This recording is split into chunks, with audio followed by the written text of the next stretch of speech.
Je crois que je n'ai jamais été aussi en colère et aussi triste qu'en ce moment. Moi, le descendant d'esclaves, dont les ancêtres furent déportés d'Africa pour être des bêtes de somme dans le Nouveau Monde, je découvre qu'en ce début de XXIe siècle, en cette fin d'année 2017, je découvre qu'en Libye, ce que nous redoutions, après les accords passés entre les uns et les autres, qu'en Libye, on est en train de vendre des Africains.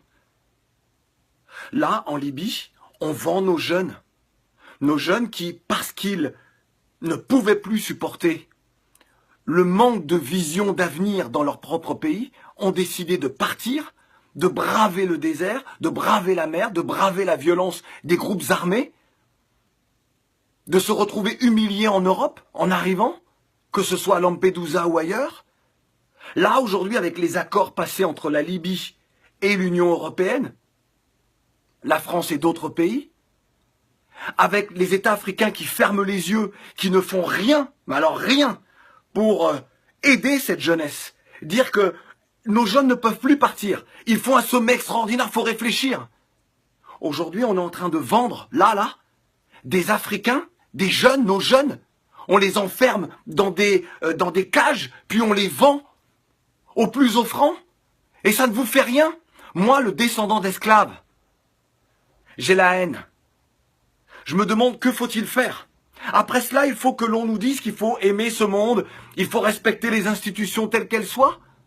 Alors que moi, je vais rester là, à ne rien dire, à ne rien faire, alors que, là encore, ce soir, un reportage de France Info nous montre ces jeunes que l'on vend. Et personne ne dit rien. Les dirigeants ne disent rien. Les intellectuels ne disent rien. Les journalistes ne disent rien du continent. Personne ne se révolte. Les footballeurs qui ont les moyens ne disent rien.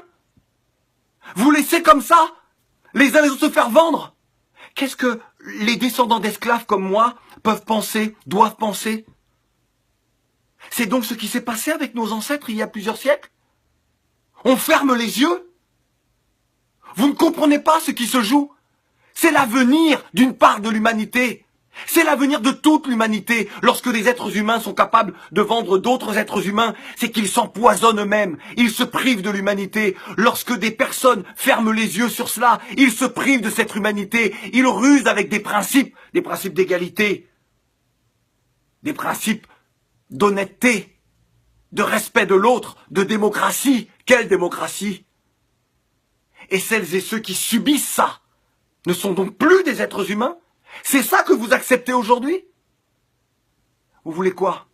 Jusqu'où devons-nous aller pour nous faire entendre? Et là, je m'adresse aux dirigeants africains. Levez-vous, faites quelque chose. Vous voulez quoi? Que je vous supplie? Vous voulez quoi? Que nous entamions des grèves de la faim? Pour que vous réagissiez? Jusqu'à quand allez-vous profiter de l'argent, de la manne, que ce soit du pétrole ou d'autres matières premières de nos pays? Être dans les Panama Papers, dans les Paradise Papers, avoir des comptes partout, avoir des villas partout, et ne rien faire pour cette jeunesse? Combien de temps encore? Nous, on est prêts.